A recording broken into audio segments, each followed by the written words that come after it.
Dear wanderer, you've found Luna Lake. I am Myra, guardian of the moon's silent vows. Hang your weariness upon the pine bough by the door.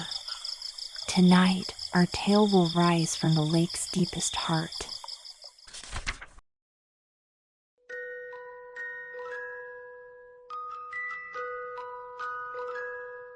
Little Thumbelina. There was once a woman who wished very much to have a little child.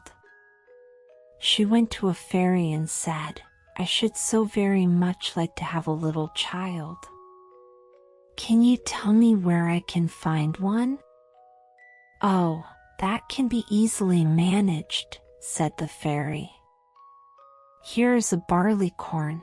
It is not exactly of the same sort as those which grow in the farmer's fields, and which the chickens eat. Put it into a flower pot and see what will happen." "Thank you," said the woman, and she gave the fairy 12 shillings, which was the price of the barleycorn. Then she went home and planted it, and there grew up a large, handsome flower, somewhat like a tulip in appearance, but with its leaves tightly closed, as if it were still a bud. "It is a beautiful flower," said the woman, and she kissed the red and golden-colored petals, and as she did so the flower opened, and she could see that it was a real tulip. But within the flower, upon the green velvet stamens, sat a very delicate and graceful little maiden. She was scarcely half as long as a thumb, and they gave her the name of Little Thumb or Thumbelina, because she was so small. A walnut shell, elegantly polished, served her for a cradle. Her bed was formed of blue-violet leaves, with a rose leaf for a counterpane. Here she slept at night, but during the day she amused herself on a table, where the peasant wife had placed a plate full of water. Round this plate were wreaths of flowers with their stems in the water, and upon it floated a large tulip leaf, which served the little one for a boat. Here she sat and rowed herself from side to side, with 2 oars made of white horsehair. It was a very pretty sight. Thumbelina could also sing so softly and sweetly that nothing like her singing had ever before been heard. One night, while she lay in her pretty bed, a large, ugly, wet toad crept through a broken pane of glass in the window and leaped right upon the table where she lay sleeping under her rose-leaf quilt. "What a pretty little wife this would make for my son," said the toad, and she took up the walnut shell in which Thumbelina lay asleep, and jumped through the window with it, into the garden. In the swampy margin of a broad stream in the garden lived the toad with her son. He was uglier even than his mother, and when he saw the pretty little maiden in her elegant bed, he could only cry croak, croak, croak. "Don't speak so loud, or she will wake," said the toad, "and then she might run away, for she is as light as swan's down. We will place her on one of the water lily leaves out in the stream. It will be like an island to her. She is so light and small, and then she cannot escape, and while she is there we will make haste and prepare the stateroom under the marsh, in which you are to live when you are married." Far out in the stream grew a number of water lilies with broad green leaves which seemed to float on the top of the water. The largest of these leaves appeared farther off than the rest, and the old toad swam out to it with the walnut shell, in which Thumbelina still lay asleep. The tiny creature woke very early in the morning and began to cry bitterly when she found where she was, for she could see nothing but water on every side of the large green leaf, and no way of reaching the land. Meanwhile the old toad was very busy under the marsh, decking her room with rushes and yellow wildflowers, to make it look pretty for her new daughter-in-law. Then she swam out with her ugly son to the leaf on which she had placed poor Thumbelina. She wanted to bring the pretty bed, that she might put it in the bridal chamber to be ready for her. The old toad bowed low to her in the water and said, "Here is my son. He will be your husband, and you will live happily together in the marsh by the stream." Croak, croak, croak, was all her son could say for himself. So the toad took up the elegant little bed and swam away with it, leaving Thumbelina all alone on the green leaf, where she sat and wept. She could not bear to think of living with the old toad and having her ugly son for a husband. The little fishes who swam about in the water beneath had seen the toad and heard what she said, so now they lifted their heads above the water to look at the little maiden. As soon as they caught sight of her, they saw she was very pretty, and it vexed them to think that she must go and live with the ugly toads. No, it must never be. So they gathered together in the water, round the green stalk which held the leaf on which the little maiden stood, and gnawed it away at the root with their teeth. Then the leaf floated down the stream, carrying Thumbelina far away out of reach of land. Thumbelina sailed past many towns, and the little birds in the bushes saw her and sang, "What a lovely little creature." So the leaf swam away with her farther and farther, till it brought her to other lands. A graceful little white butterfly constantly fluttered round her and at last alighted on the leaf. The little maiden pleased him, and she was glad of it, for now the toad could not possibly reach her, and the country through which she sailed was beautiful, and the sun shone upon the water till it glittered like liquid gold. She took off her girdle and tied one end of it round the butterfly, fastening the other end of the ribbon to the leaf, which now glided on much faster than before, taking Thumbelina with it as she stood.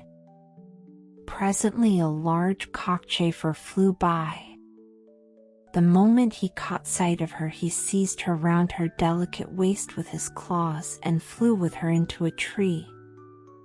The green leaf floated away on the brook, and the butterfly flew with it, for he was fastened to it and could not get away. Oh, how frightened Thumbelina felt when the cockchafer flew with her to the tree!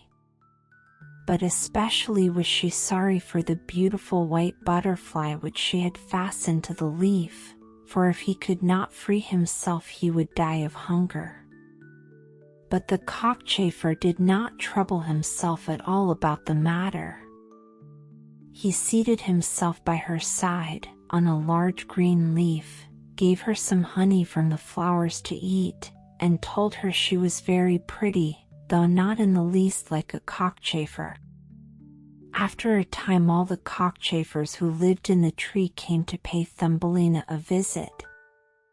They stared at her, and then the young lady cockchafers turned up their feelers and said, "She has only 2 legs. How ugly that looks." "She has no feelers," said another. "Her waist is quite slim." "Pooh! She is like a human being." "Oh, she is ugly," said all the lady cockchafers. The cockchafer who had run away with her believed all the others when they said she was ugly. He would have nothing more to say to her, and told her she might go where she liked. Then he flew down with her from the tree and placed her on a daisy, and she wept at the thought that she was so ugly that even the cockchafers would have nothing to say to her. And all the while she was really the loveliest creature that one could imagine, and as tender and delicate as a beautiful rose leaf. During the whole summer poor little Thumbelina lived quite alone in the wide forest. She wove herself a bed with blades of grass and hung it up under a broad leaf to protect herself from the rain. She sucked the honey from the flowers for food and drank the dew from their leaves every morning. So passed away the summer and the autumn, and then came the winter, the long, cold winter. All the birds who had sung to her so sweetly had flown away, and the trees and the flowers had withered. The large shamrock under the shelter of which she had lived was now rolled together and shriveled up. Nothing remained but a yellow, withered stalk. She felt dreadfully cold, for her clothes were torn, and she was herself so frail and delicate that she was nearly frozen to death. It began to snow, too, and the snowflakes, as they fell upon her, were like a whole shovelful falling upon one of us, for we are tall, but she was only an inch high. She wrapped herself in a dry leaf, but it cracked in the middle and could not keep her warm, and she shivered with cold. Near the wood in which she had been living was a large cornfield, but the corn had been cut a long time. Nothing remained but the bare, dry stubble, standing up out of the frozen ground. It was to her like struggling through a large wood. Oh, how she shivered with the cold! She came at last to the door of a field mouse, who had a little den under the corn stubble. There dwelt the field mouse in warmth and comfort, with a whole room full of corn, a kitchen, and a beautiful dining room. Poor Thumbelina stood before the door, just like a little beggar girl, and asked for a small piece of barley corn, for she had been without a morsel to eat for 2 days. "You poor little creature," said the field mouse, for she was really a good old mouse, "come into my warm room and dine with me." She was pleased with Thumbelina, so she said, "You are quite welcome to stay with me all the winter, if you like, but you must keep my rooms clean and neat, and tell me stories, for I shall like to hear them very much." And Thumbelina did all that the field mouse asked her, and found herself very comfortable. "We shall have a visitor soon," said the field mouse one day. "My neighbor pays me a visit once a week. He is better off than I am.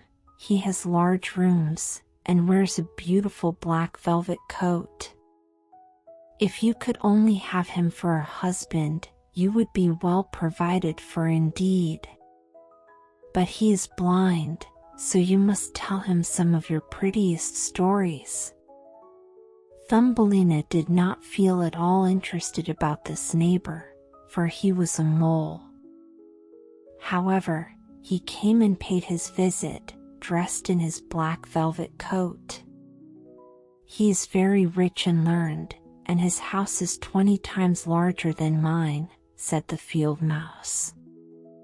He was rich and learned, no doubt, but he always spoke slightingly of the sun and the pretty flowers, because he had never seen them. Thumbelina was obliged to sing to him, "Ladybird, ladybird, fly away home," and many other pretty songs. And the mole fell in love with her because she had so sweet a voice, but he said nothing yet, for he was very prudent and cautious. A short time before, the mole had dug a long passage under the earth, which led from the dwelling of the field mouse to his own, and here she had permission to walk with Thumbelina whenever she liked. But he warned them not to be alarmed at the sight of a dead bird which lay in the passage. It was a perfect bird, with a beak and feathers, and could not have been dead long. It was lying just where the mole had made his passage. The mole took in his mouth a piece of phosphorescent wood, which glittered like fire in the dark. Then he went before them to light them through the long, dark passage. When they came to the spot where the dead bird lay, the mole pushed his broad nose through the ceiling, so that the earth gave way and the daylight shone into the passage. In the middle of the floor lay a swallow, his beautiful wings pulled close to his sides, his feet and head drawn up under his feathers. The poor bird had evidently died of the cold. It made little Thumbelina very sad to see it. She did so love the little birds. All the summer they had sung and twittered for her so beautifully. But the mole pushed it aside with his crooked legs and said, "You will sing no more now. How miserable it must be to be born a little bird. I am thankful that none of my children will ever be birds, for they can do nothing but cry tweet, tweet, and must always die of hunger in the winter." "Yes, you may well say that, as a clever man," exclaimed the field mouse. "What is the use of his twittering if, when winter comes, he must either starve or be frozen to death? Still, birds are very high-bred." Thumbelina said nothing, but when the two others had turned their backs upon the bird, she stooped down and stroked aside the soft feathers which covered his head, and kissed the closed eyelids. "Perhaps this was the one who sang to me so sweetly in the summer," she said, "and how much pleasure it gave me, you dear, pretty bird." The mole now stopped up the hole through which the daylight shone, and then accompanied the ladies home. But during the night Thumbelina could not sleep, so she got out of bed and wove a large, beautiful carpet of hay.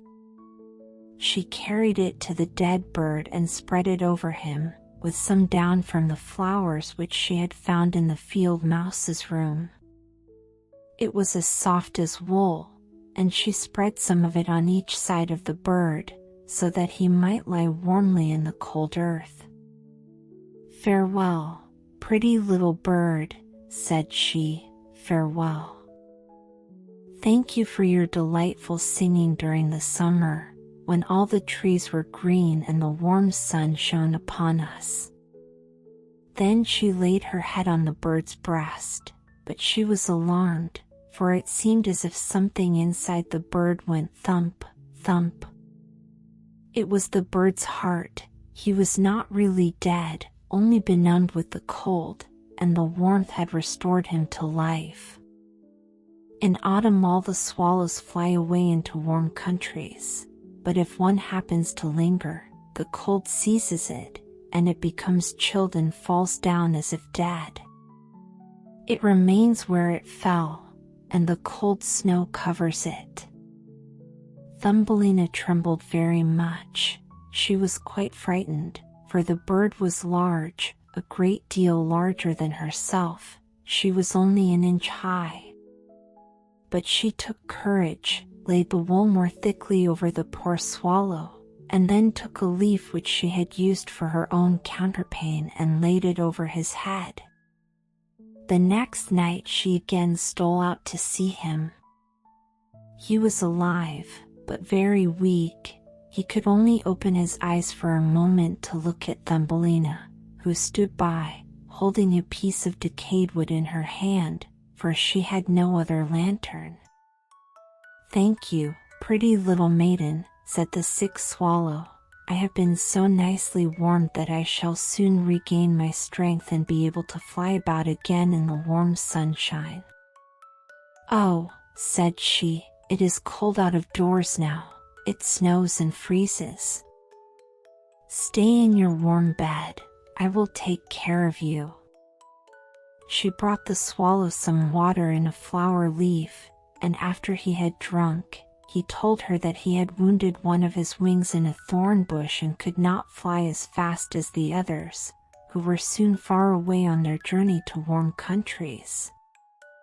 At last he had fallen to the earth, and could remember nothing more, nor how he came to be where she had found him. All winter the swallow remained underground, and Thumbelina nursed him with care and love. She did not tell either the mole or the field mouse anything about it, for they did not like swallows.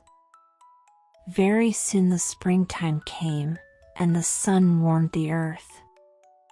Then the swallow bade farewell to Thumbelina, and she opened the hole in the ceiling which the mole had made. The sun shone in upon them so beautifully that the swallow asked her if she would go with him. She could sit on his back, he said, and he would fly away with her into the green woods. But she knew it would grieve the field mouse if she left her in that manner, so she said, "No, I cannot." "Farewell, then, farewell, you good, pretty little maiden," said the swallow, and he flew out into the sunshine. Thumbelina looked after him, and the tears rose in her eyes. She was very fond of the poor swallow. "Tweet, tweet," sang the bird as he flew out into the green woods, and Thumbelina felt very sad. She was not allowed to go out into the warm sunshine. The corn which had been sowed in the field over the house of the field mouse had grown up high into the air and formed a thick wood to Thumbelina, who was only an inch in height. "You are going to be married, little one," said the field mouse. "My neighbor has asked for you. What good fortune for a poor child like you! Now we will prepare your wedding clothes. They must be woolen and linen. Nothing must be wanting when you are the wife of the mole." Thumbelina had to turn the spindle, and the field mouse hired 4 spiders, who were to weave day and night.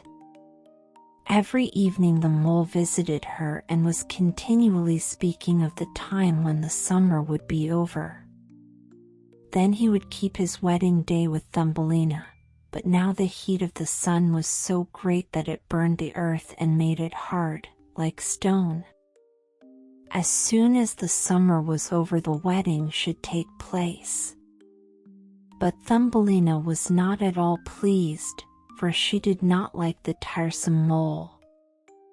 Every morning when the sun rose and every evening when it went down, she would creep out at the door, and as the wind blew aside the ears of corn so that she could see the blue sky, she thought how beautiful and bright it seemed out there and wished so much to see her dear friend, the swallow, again.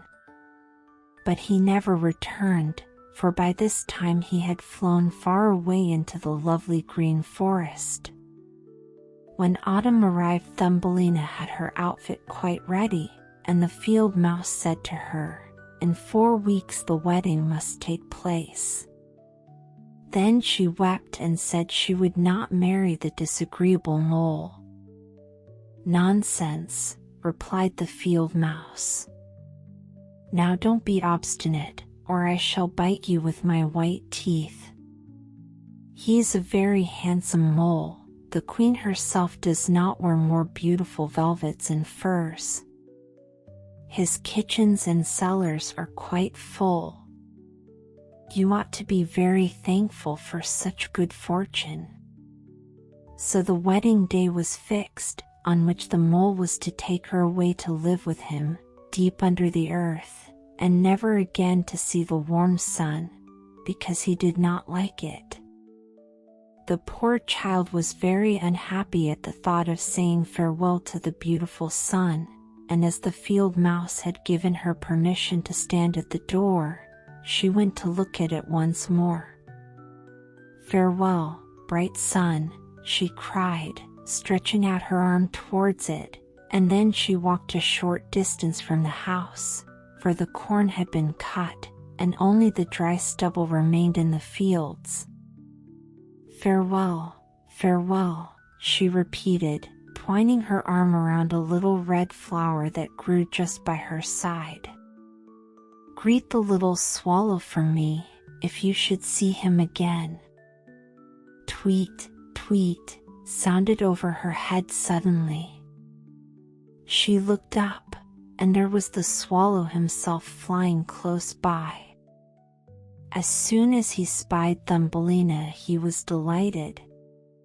She told him how unwilling she was to marry the ugly mole, and to live always beneath the earth, never more to see the bright sun. And as she told him, she wept. "Cold winter is coming," said the swallow, "and I am going to fly away into warmer countries. Will you go with me? You can sit on my back and fasten yourself on with your sash. Then we can fly away from the ugly mole and his gloomy rooms, far away, over the mountains, into warmer countries, where the sun shines more brightly than here, where it is always summer, and the flowers bloom in greater beauty. Fly now with me, dear little one. You saved my life when I lay frozen in that dark, dreary passage." "Yes, I will go with you," said Thumbelina, and she seated herself on the bird's back, with her feet on his outstretched wings, and tied her girdle to one of his strongest feathers. The swallow rose in the air and flew over forest and over sea, high above the highest mountains, covered with eternal snow. Thumbelina would have been frozen in the cold air, but she crept under the bird's warm feathers, keeping her little head uncovered, so that she might admire the beautiful lands over which they passed. At length they reached the warm countries, where the sun shines brightly and the sky seems so much higher above the earth. Here on the hedges and by the wayside grew purple, green, and white grapes, lemons and oranges hung from trees in the fields, and the air was fragrant with myrtles and orange blossoms. Beautiful children ran along the country lanes, playing with large gay butterflies, and as the swallow flew farther and farther, every place appeared still more lovely. At last they came to a blue lake, and by the side of it, shaded by trees of the deepest green, stood a palace of dazzling white marble, built in the olden times. Vines clustered round its lofty pillars, and at the top were many swallows' nests, and one of these was the home of the swallow who carried Thumbelina. "This is my house," said the swallow, "but it would not do for you to live there. You would not be comfortable. You must choose for yourself one of those lovely flowers, and I will put you down upon it, and then you shall have everything that you can wish to make you happy." "That will be delightful," she said, and clapped her little hands for joy. A large marble pillar lay on the ground, which, in falling, had been broken into 3 pieces. Between these pieces grew the most beautiful large white flowers, so the swallow flew down with Thumbelina and placed her on one of the broad leaves. But how surprised she was to see in the middle of the flower a tiny little man, as white and transparent as if he had been made of crystal. He had a gold crown on his head, and delicate wings at his shoulders, and was not much larger than was she herself. He was the angel of the flower, for a tiny man and a tiny woman dwell in every flower, and this was the king of them all. "Oh, how beautiful he is," whispered Thumbelina to the swallow.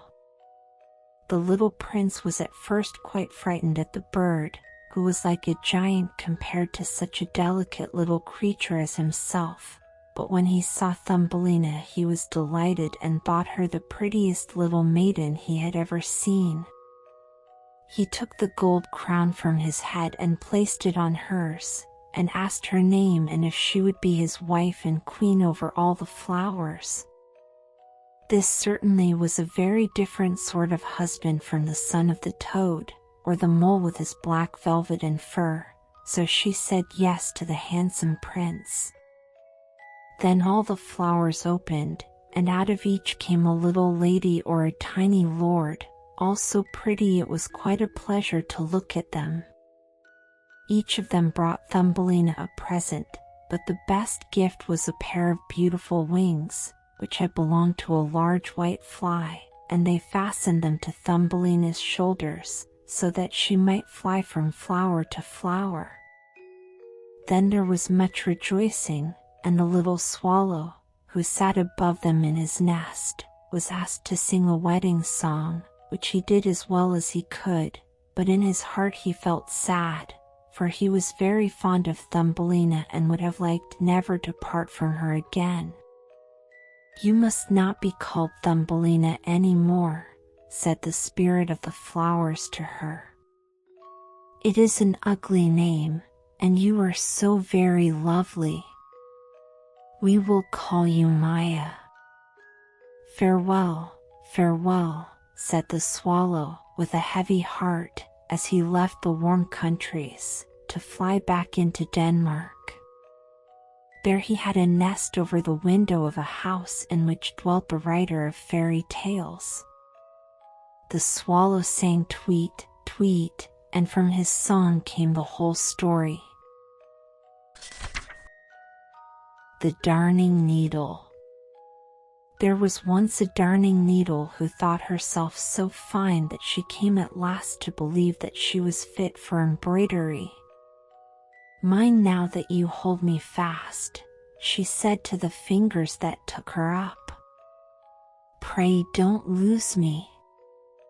If I should fall on the ground I should certainly be lost, I am so fine." "That's more than you can tell," said the fingers, as they grasped her tightly by the waist. "I come with a train, you see," said the darning needle, as she drew her long thread after her, but there was no knot in the thread. The fingers pressed the point of the needle upon an old pair of slippers, in which the upper leather had burst and must be sewed together. The slippers belonged to the cook. "This is very coarse work," said the darning needle. "I shall never get through alive. There, I'm breaking." "I'm breaking," and break she did. "Did I not say so?" said the darning needle. "I'm too delicate for such work as that." "Now it's quite useless for sewing," said the fingers, but they still held her all the same, for the cook presently dropped some melted sealing wax upon the needle and then pinned her neckerchief in front with it. "See, now I'm a breastpin," said the darning needle.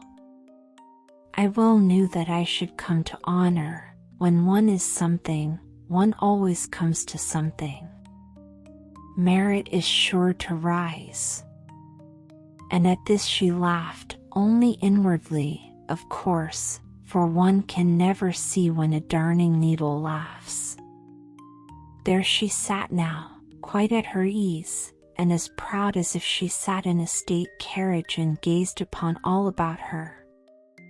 "May I take the liberty to ask if you are made of gold?" she asked of the pin, her neighbor. "You have a splendid appearance and quite a remarkable head, though it is so little. You should do what you can to grow. Of course it is not every one that can have sealing wax dropped upon her." And the darning needle drew herself up so proudly that she fell out of the neckerchief into the sink, which the cook was at that moment rinsing. "Now I'm going to travel," said the darning needle, "if only I don't get lost." But that was just what happened to her. "I'm too delicate for this world," she said, as she found herself in the gutter. "But I know who I am, and there is always some little pleasure in that."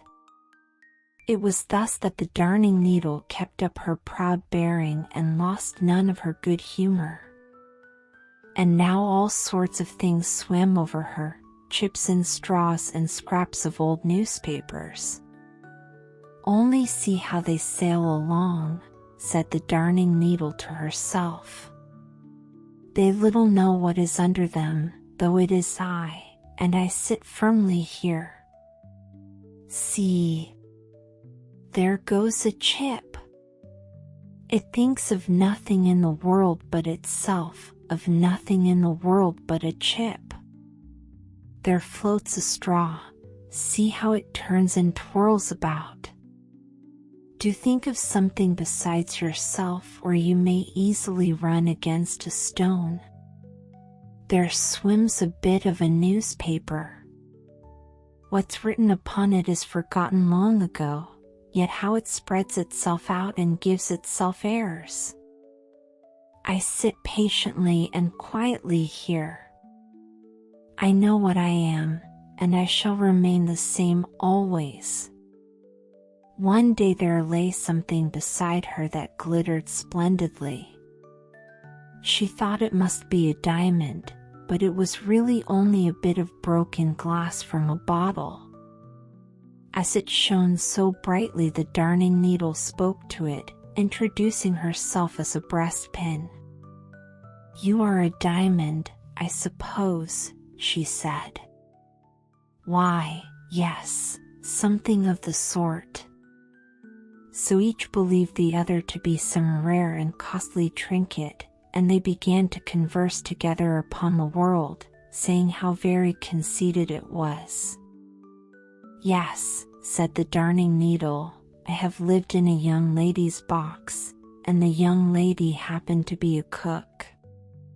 She had 5 fingers upon each of her hands, and anything more conceited and arrogant than those 5 fingers I never saw.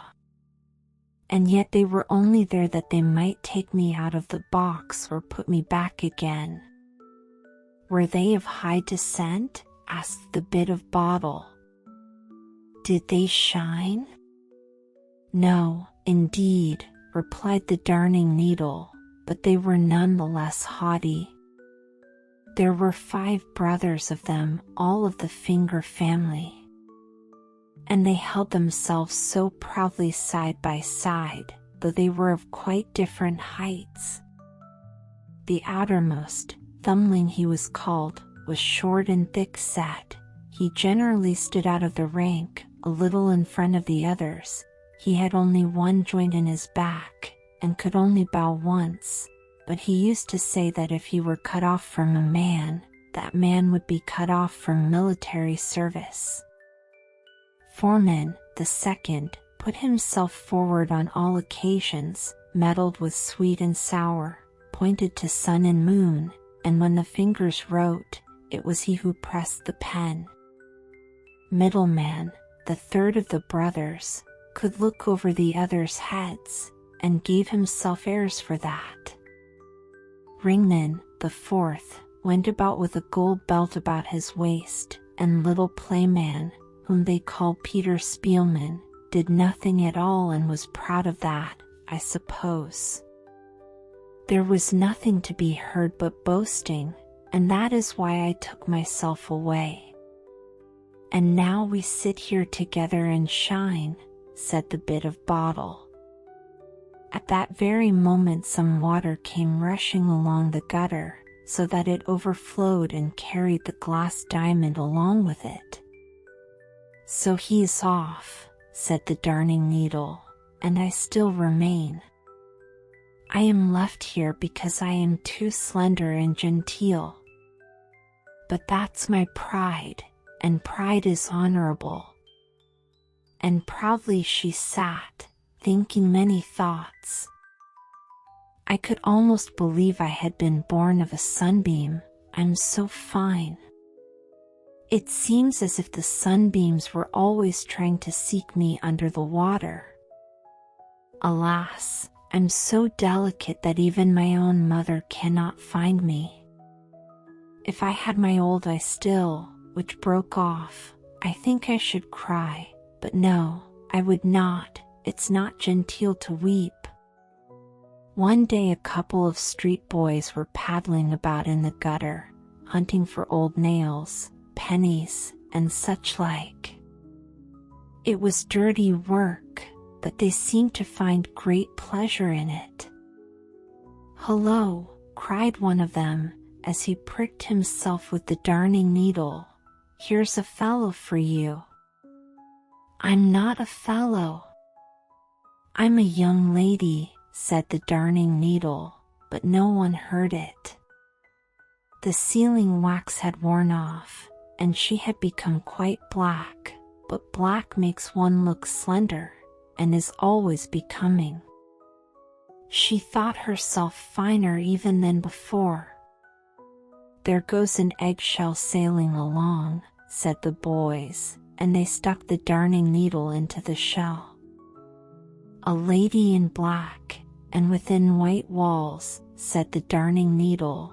"That is very striking. Now everyone can see me. I hope I shall not be seasick, for then I shall break." But the fear was needless. She was not seasick, neither did she break.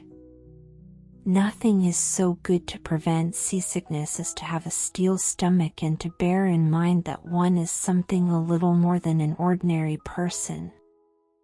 My seasickness is all over now.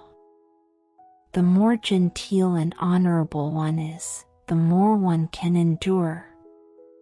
Crash went the eggshell, as a wagon rolled over both of them. It was a wonder that she did not break. "Mercy, what a crushing weight," said the darning needle. "I'm growing seasick, after all. I'm going to break." But she was not sick, and she did not break, though the wagon wheels rolled over her. She lay at full length in the road, and there let her lie. The Steadfast Tin Soldier. There were once 25 tin soldiers. They were brothers, for they had all been made out of the same old tin spoon. They all shouldered their bayonets, held themselves upright, and looked straight before them. Their uniforms were very smart-looking, red and blue, and very splendid. The first thing they heard in the world, when the lid was taken off the box in which they lay, was the words "Tin Soldiers." These words were spoken by a little boy, who clapped his hands for joy. The soldiers had been given him because it was his birthday, and now he was putting them out upon the table. Each was exactly like the rest to a hair, except one who had but one leg. He had been cast last of all, and there had not been quite enough tin to finish him, but he stood as firmly upon his one leg as the others upon their two, and it was he whose fortunes became so remarkable. On the table where the tin soldiers had been set up were several other toys, but the one that attracted most attention was a pretty little paper castle. Through its tiny windows one could see straight into the hall. In front of the castle stood little trees, clustering round a small mirror which was meant to represent a transparent lake. Swans of wax swam upon its surface, and it reflected back their images. All this was very pretty, but prettiest of all was a little lady who stood at the castle's open door. She too was cut out of paper, but she wore a frock of the clearest gauze and a narrow blue ribbon over her shoulders, like a scarf, and in the middle of the ribbon was placed a shining tinsel rose. The little lady stretched out both her arms, for she was a dancer, and then she lifted one leg so high that the soldier quite lost sight of it. He thought that, like himself, she had but one leg. "That would be just the wife for me," thought he, "if she were not too grand. But she lives in a castle, while I have only a box, and there are 25 of us in that. It would be no place for a lady. Still, I must try to make her acquaintance." a snuff box happened to be upon the table, and he lay down at full length behind it, and here he could easily watch the dainty little lady, who still remained standing on one leg without losing her balance. When the evening came, all the other tin soldiers were put away in their box, and the people in the house went to bed. Now the playthings began to play in their turn. They visited, fought battles, and gave balls. The tin soldiers rattled in the box, for they wished to join the rest, but they could not lift the lid. The nutcrackers turned somersaults, and the pencil jumped about in a most amusing way. There was such a din that the canary woke and began to speak, and in verse, too. The only ones who did not move from their places were the tin soldier and the lady dancer. She stood on tiptoe with outstretched arms, and he was just as persevering on his one leg. He never once turned away his eyes from her. 12 o'clock struck. Crash! Up sprang the lid of the snuff box. There was no snuff in it, but a little black goblin. You see, it was not a real snuff box, but a jack-in-the-box. "Tin soldier," said the goblin, "keep thine eyes to thyself. Gaze not at what does not concern thee." But the tin soldier pretended not to hear. "Only wait, then, till tomorrow," remarked the goblin. Next morning, when the children got up, the tin soldier was placed on the window-sill, and, whether it was the goblin or the wind that did it, all at once the window flew open and the tin soldier fell headforemost from the 3rd story to the street below. It was a tremendous fall. Over and over he turned in the air, till at last he rested, his cap and bayonet sticking fast between the paving stones, while his one leg stood upright in the air. The maidservant and the little boy came down at once to look for him, but, though they nearly trod upon him, they could not manage to find him. If the soldier had but once called, "Here am I," they might easily enough have heard him, but he did not think it becoming to cry out for help, being in uniform. It now began to rain. Faster and faster fell the drops, until there was a heavy shower, and when it was over, 2 street boys came by. "Look you," said one, "there lies a tin soldier. He must come out and sail in a boat." So they made a boat out of an old newspaper and put the tin soldier in the middle of it, and away he sailed down the gutter, while the boys ran along by his side, clapping their hands. Goodness!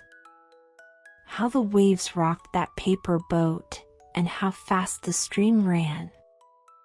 The tin soldier became quite giddy. The boat veered round so quickly, still he moved not a muscle, but looked straight before him and held his bayonet tightly.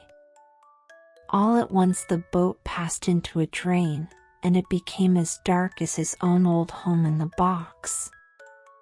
"Where am I going now?" thought he. "Yes, to be sure, it is all that goblin's doing. Ah!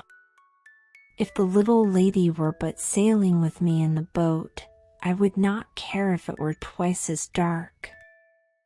Just then a great water rat, that lived under the drain, darted suddenly out. "Have you a passport?" asked the rat. "Where is your passport?" But the tin soldier kept silence and only held his bayonet with a firmer grasp. The boat sailed on, but the rat followed. Phew! How he gnashed his teeth and cried to the sticks and straws, "Stop him! Stop him! He hasn't paid toll. He hasn't shown his passport. But the stream grew stronger and stronger. Already the tin soldier could see daylight at the point where the tunnel ended, but at the same time he heard a rushing, roaring noise, at which a bolder man might have trembled. Think! Just where the tunnel ended, the drain widened into a great sheet that fell into the mouth of a sewer. It was as perilous a situation for the soldier as sailing down a mighty waterfall would be for us. He was now so near it that he could not stop. The boat dashed on, and the tin soldier held himself so well that no one might say of him that he so much as winked an eye. 3 or 4 times the boat whirled round and round. It was full of water to the brim and must certainly sink. The tin soldier stood up to his neck in water.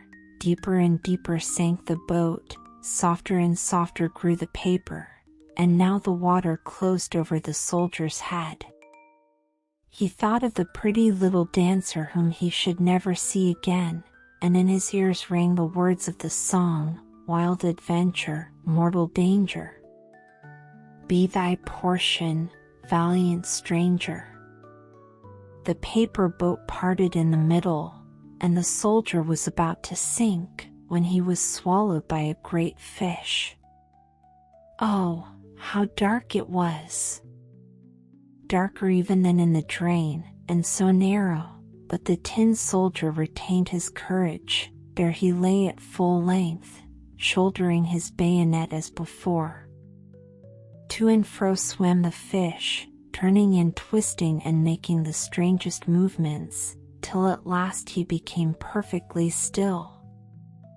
Something like a flash of daylight passed through him, and a voice said, "Tin soldier." The fish had been caught, taken to market, sold and bought, and taken to the kitchen, where the cook had cut him with a large knife. She seized the tin soldier between her finger and thumb and took him to the room where the family sat, and where all were eager to see the celebrated man who had traveled in the maw of a fish, but the tin soldier remained unmoved. He was not at all proud. They set him upon the table there. But how could so curious a thing happen? The soldier was in the very same room in which he had been before. He saw the same children, the same toys stood upon the table, and among them the pretty dancing maiden, who still stood upon one leg. She too was steadfast. That touched the tin soldier's heart. He could have wept tin tears, but that would not have been proper. He looked at her and she looked at him, but neither spoke a word. And now one of the little boys took the tin soldier and threw him into the stove. He gave no reason for doing so, but no doubt the goblin in the snuff box had something to do with it. The tin soldier stood now in a blaze of red light. The heat he felt was terrible, but whether it proceeded from the fire or from the love in his heart, he did not know. He saw that the colors were quite gone from his uniform, but whether that had happened on the journey or had been caused by grief, no one could say. He looked at the little lady, she looked at him, and he felt himself melting. Still he stood firm as ever, with his bayonet on his shoulder. Then suddenly the door flew open, the wind caught the dancer, and she flew straight into the stove to the tin soldier, flashed up in a flame, and was gone. The tin soldier melted into a lump, and in the ashes the maid found him next day, in the shape of a little tin heart, while of the dancer nothing remained save the tinsel rose, and that was burned as black as a coal. Little Ida's flowers. "My poor flowers are quite faded," said little Ida. Only yesterday evening they were so pretty, and now all the leaves are drooping." "Why do they do that?" she asked of the student, who sat on the sofa. He was a great favorite with her, because he used to tell her the prettiest of stories and cut out the most amusing things in paper, hearts with little ladies dancing in them, and high castles with doors which one could open and shut. He was a merry student. "Why do the flowers look so wretched today?" asked she again, showing him a bouquet of faded flowers. "Do you not know?" replied the student. "The flowers went to a ball last night and are tired. That's why they hang their heads." "What an idea!" exclaimed little Ida. "Flowers cannot dance." "Of course they can dance.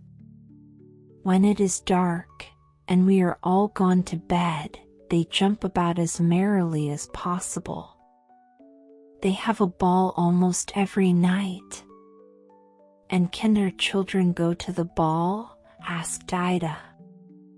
"Oh, yes," said the student, "daisies and lilies of the valley, that are quite little." "And when is it that the prettiest flowers dance?"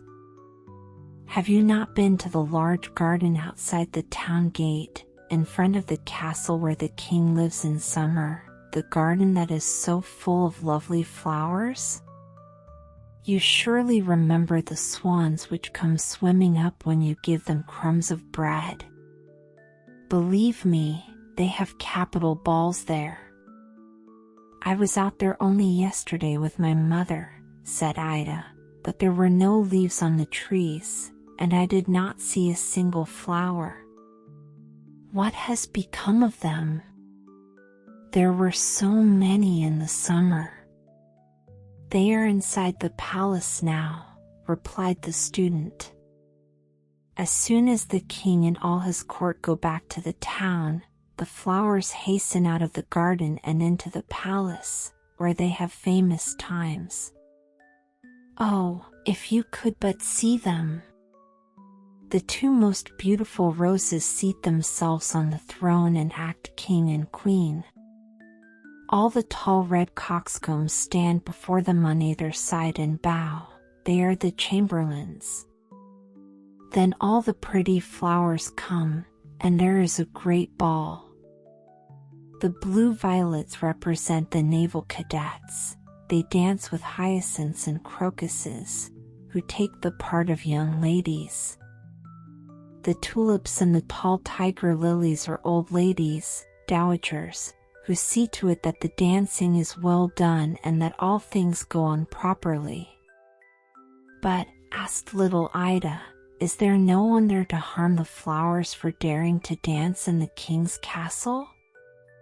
"No one knows anything about it," replied the student. "Once during the night, perhaps, the old steward of the castle does, to be sure, come in with his great bunch of keys to see that all is right, but the moment the flowers hear the clanking of the keys they stand stock still or hide themselves behind the long silk window curtains. Then the old steward will say, 'Do I not smell flowers here?' But he can't see them." "That is very funny," exclaimed little Ida, clapping her hands with glee. "But should not I be able to see the flowers?" "To be sure you can see them," replied the student. "You have only to remember to peep in at the windows the next time you go to the palace." I did so this very day, and saw a long yellow lily lying on the sofa. She was a court lady.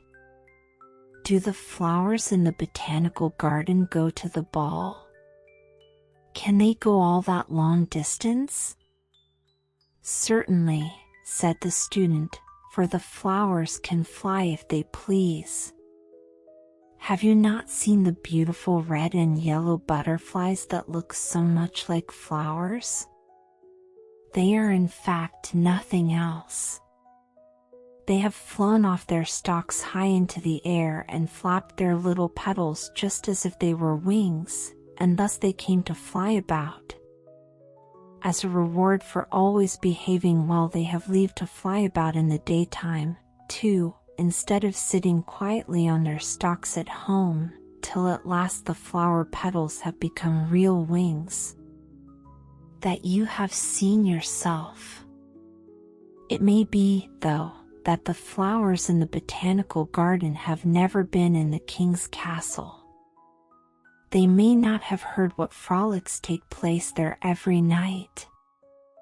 But I'll tell you, if, the next time you go to the garden, you whisper to one of the flowers that a great ball is to be given yonder in the castle, the news will spread from flower to flower and they will all fly away. Then should the professor come to his garden, there won't be a flower there, and he will not be able to imagine what has become of them. But how can one flower tell it to another? For I am sure the flowers cannot speak.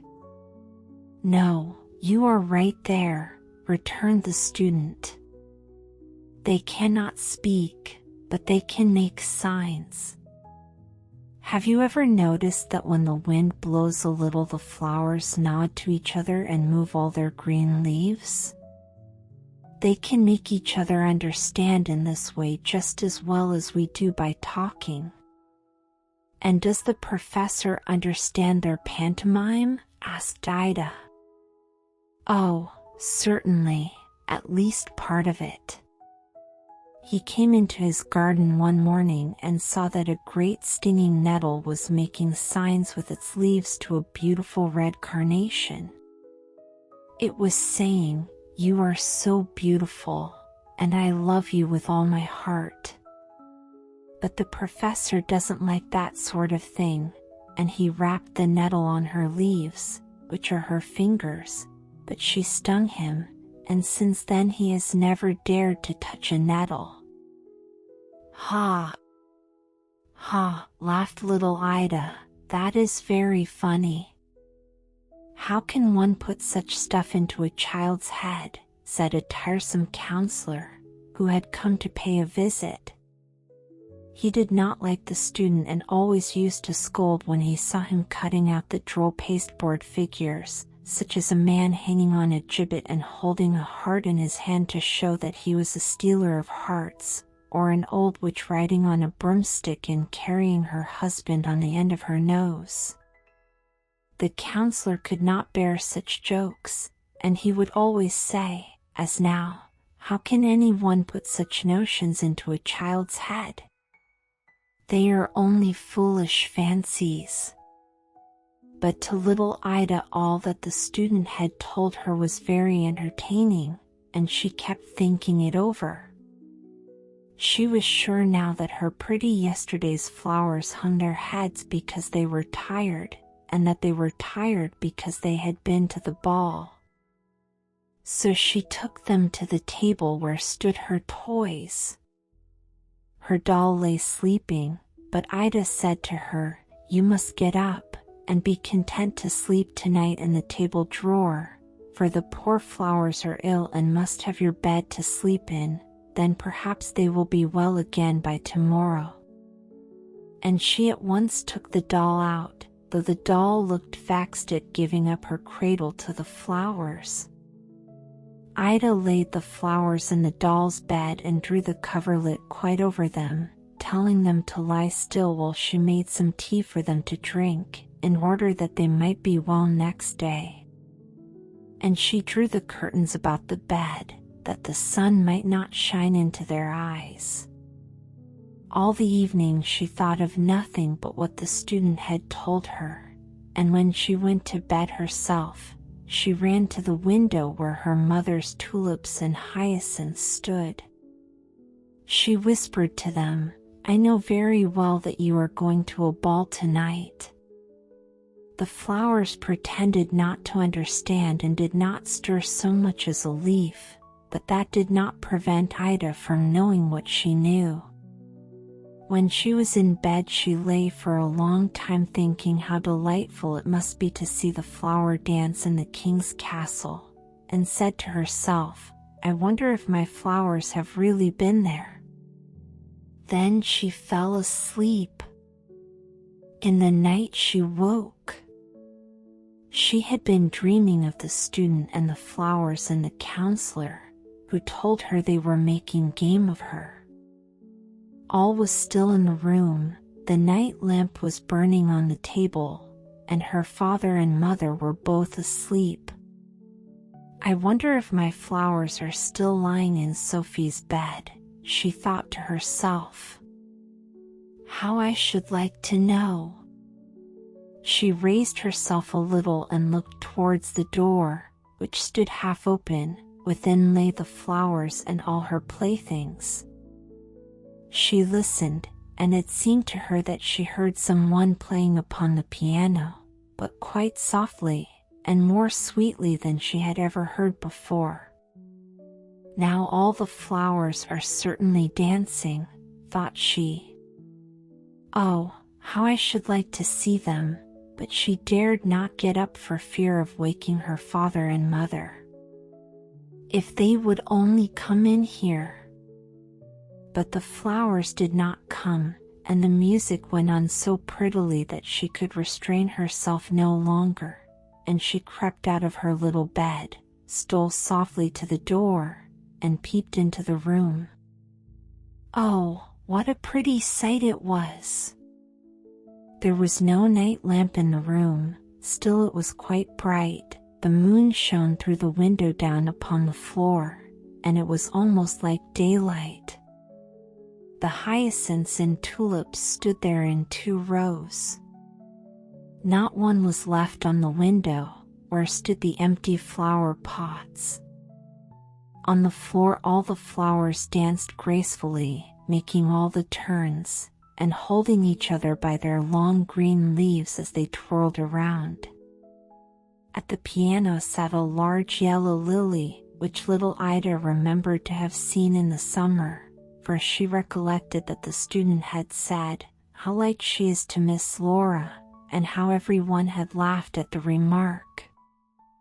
But now she really thought that the lily was very like the young lady. It had exactly her manner of playing, bending its long yellow face, now to one side and now to the other, and nodding its head to mark the time of the beautiful music. A tall blue crocus now stepped forward, sprang upon the table on which lay Ida's playthings, went straight to the doll's cradle, and drew back the curtains. There lay the sick flowers, but they rose at once, greeted the other flowers, and made a sign that they would like to join in the dance. They did not look at all ill now. Suddenly a heavy noise was heard, as of something falling from the table. Ida glanced that way and saw that it was the rod she had found on her bed on Shrove Tuesday, and that it seemed to wish to belong to the flowers. It was a pretty rod, for a wax figure that looked exactly like the counselor sat upon the head of it. The rod began to dance, and the wax figure that was riding on it became long and great, like the counselor himself, and began to exclaim, "How can one put such stuff into a child's head?"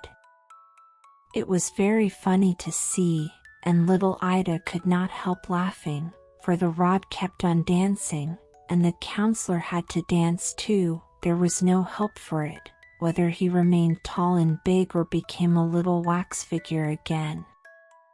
But the other flowers said a good word for him, especially those that had lain in the doll's bed, so that at last the rod left it in peace. At the same time there was a loud knocking inside the drawer where Sophie, Ida's doll, lay with many other toys. She put out her head and asked in great astonishment, "Is there a ball here? Why has no one told me of it?" She sat down upon the table, expecting some of the flowers to ask her to dance with them, but as they did not, She let herself fall upon the floor so as to make a great noise, and then the flowers all came crowding about to ask if she were hurt, and they were very polite, especially those that had lain in her bed. She was not at all hurt, and the flowers thanked her for the use of her pretty bed and took her into the middle of the room, where the moon shone, and danced with her, while the other flowers formed a circle around them. So now Sophie was pleased and said they might keep her bed, for she did not mind sleeping in the drawer the least in the world. But the flowers replied, "We thank you most heartily for your kindness, but we shall not live long enough to need it. We shall be quite dead by tomorrow. But tell little Ida she is to bury us out in the garden near the canary bird's grave, and then we shall wake again next summer and be even more beautiful than we have been this year." "Oh, no, you must not die," said Sophie, kissing them as she spoke, and then a great company of flowers came dancing in. Ida could not imagine where they could have come from, unless from the king's garden. 2 beautiful roses led the way, wearing golden crowns, then followed wallflowers and pinks, who bowed to all present. They brought a band of music with them. Wild hyacinths and little white snowdrops jingled merry bells. It was a most remarkable orchestra. Following these were an immense number of flowers, all dancing, violets, daisies, lilies of the valley, and others which it was a delight to see. At last all the happy flowers wished one another good night. Little Ida, too, crept back to bed, to dream of all that she had seen. When she rose next morning she went at once to her little table to see if her flowers were there. She drew aside the curtains of her little bed. Yes, there lay the flowers, but they were much more faded today than yesterday. Sophie too was in the drawer, but she looked very sleepy. "Do you remember what you were to say to me?" asked Ida of her. But Sophie looked quite stupid and had not a word to say. "You are not kind at all," said Ida, "and yet all the flowers let you dance with them." Then she chose from her playthings a little pasteboard box with birds painted on it, and in it she laid the dead flowers. "That shall be your pretty casket," said she, "and when my cousins come to visit me, by and by, they shall help me to bury you in the garden, in order that next summer you may grow again and be still more beautiful." The 2 cousins were 2 merry boys, Gustav and Adolphe. Their father had given them each a new crossbow, which they brought with them to show to Ida. She told them of the poor flowers that were dead and were to be buried in the garden. So the 2 boys walked in front, with their bows slung across their shoulders, and little Ida followed, carrying the dead flowers in their pretty coffin. A little grave was dug for them in the garden. Ida first kissed the flowers and then laid them in the earth, and Adolphe and Gustav shot with their crossbows over the grave, for they had neither guns nor cannons. Sunshine Stories. "I am going to tell a story," said the wind. "I beg your pardon," said the rain, "but now it is my turn. Have you not been howling round the corner this long time, as hard as ever you could? Is this the gratitude you owe me?" said the wind. "I, who in honor of you turn inside out, yes, even break all the umbrellas, when the people won't have anything to do with you." "I will speak myself," said the sunshine. Silence, and the sunshine said it with such glory and majesty that the weary wind fell prostrate, and the rain, beating against him, shook him as she said, "We won't stand it. She is always breaking through, is Madame Sunshine. Let us not listen to her. What she has to say is not worth hearing." And still the sunshine began to talk, and this is what she said. "A beautiful swan flew over the rolling, tossing waves of the ocean. Every one of its feathers shone like gold, and one feather drifted down to the great merchant vessel that, with sails all set, was sailing away. The feather fell upon the light curly hair of a young man, whose business it was to care for the goods in the ship, the supercargo he was called. The feather of the bird of fortune touched his forehead, became a pen in his hand, and brought him such luck that he soon became a wealthy merchant, rich enough to have bought for himself spurs of gold, rich enough to change a golden plate into a nobleman's shield, on which, said the sunshine, I shone. The swan flew farther, away and away, over the sunny green meadow, where the little shepherd boy, only 7 years old, had lain down in the shade of the old tree, the only one there was in sight. In its flight the swan kissed one of the leaves of the tree, and falling into the boy's hand, it was changed to 3 leaves, to 10, to a whole book, yes, and in the book he read about all the wonders of nature, about his native language, about faith and knowledge. At night he laid the book under his pillow, that he might not forget what he had been reading. The wonderful book led him also to the schoolroom, and thence everywhere, in search of knowledge. I have read his name among the names of learned men, said the sunshine. The swan flew into the quiet, lonely forest, and rested a while on the deep, dark lake where the lilies grow, where the wild apples are to be found on the shore, where the cuckoo and the wild pigeon have their homes. In the wood was a poor woman gathering firewood, branches and dry sticks that had fallen. She bore them on her back in a bundle, and in her arms she held her little child. She too saw the golden swan, the bird of fortune, as it rose from among the reeds on the shore.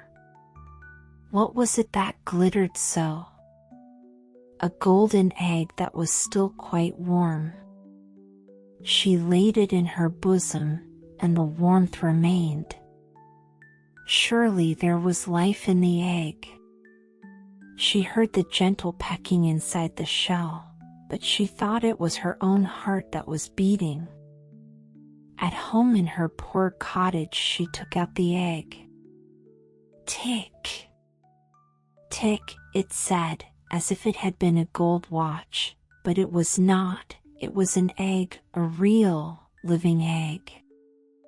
The egg cracked and opened, and a dear little baby swan, all feathered as with the purest gold, pushed out its tiny head. Around its neck were 4 rings, and as this woman had 4 boys, 3 at home, and this little one that was with her in the lonely wood, she understood at once that there was one for each boy. Just as she had taken them, the little gold bird took flight. She kissed each ring, then made each of the children kiss one of the rings, laid it next the child's heart a while, then put it on his finger. I saw it all, said the sunshine, and I saw what happened afterward. One of the boys, while playing by a ditch, took a lump of clay in his hand, then turned and twisted it till it took shape and was like Jason, who went in search of the golden fleece and found it. The second boy ran out upon the meadow, where stood the flowers, flowers of all imaginable colors. He gathered a handful and squeezed them so tightly that the juice flew into his eyes, and some of it wet the ring upon his hand.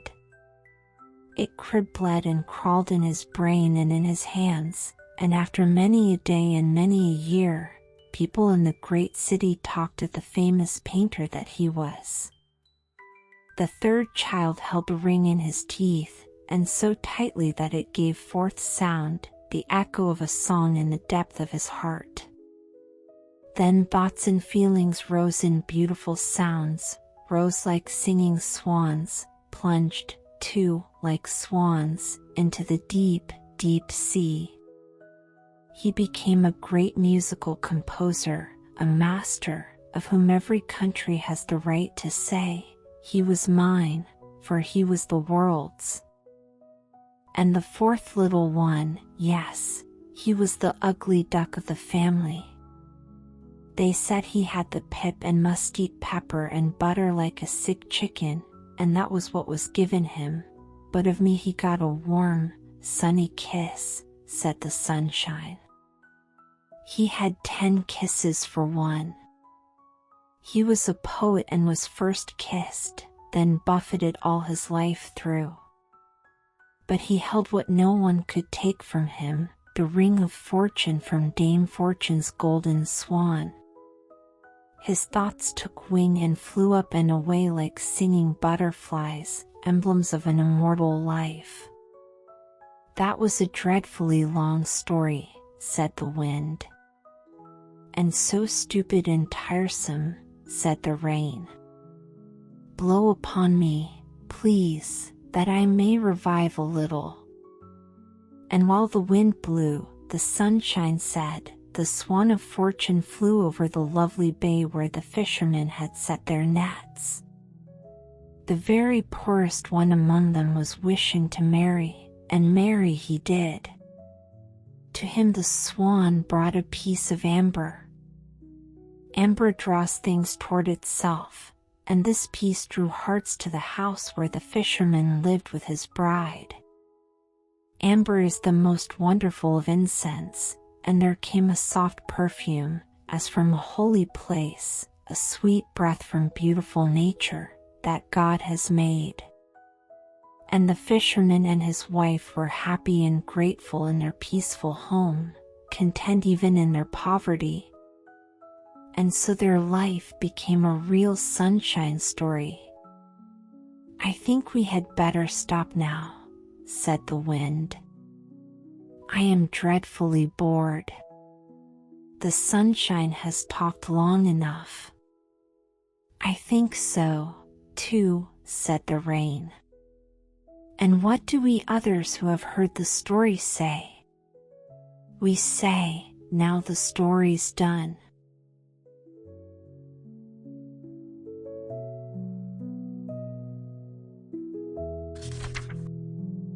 Dear voyagers of the ear, our tale-filled journey has gently unfurled its final chapter. Now, let your body soften into cloud-like mattresses, allow your breath to drift weightlessly into pillows as we set sail upon a thoughtless odyssey of sonic waves. Next, flowing into your senses is brainwave lullaby music. When harmonies bloom, imagine yourself descending into a velvety ocean of starlit skies, each note a sculpted whisper of melatonin. Good night. May you gather 1,000 glowing dream fireflies within the shimmering nets of pi wave frequencies.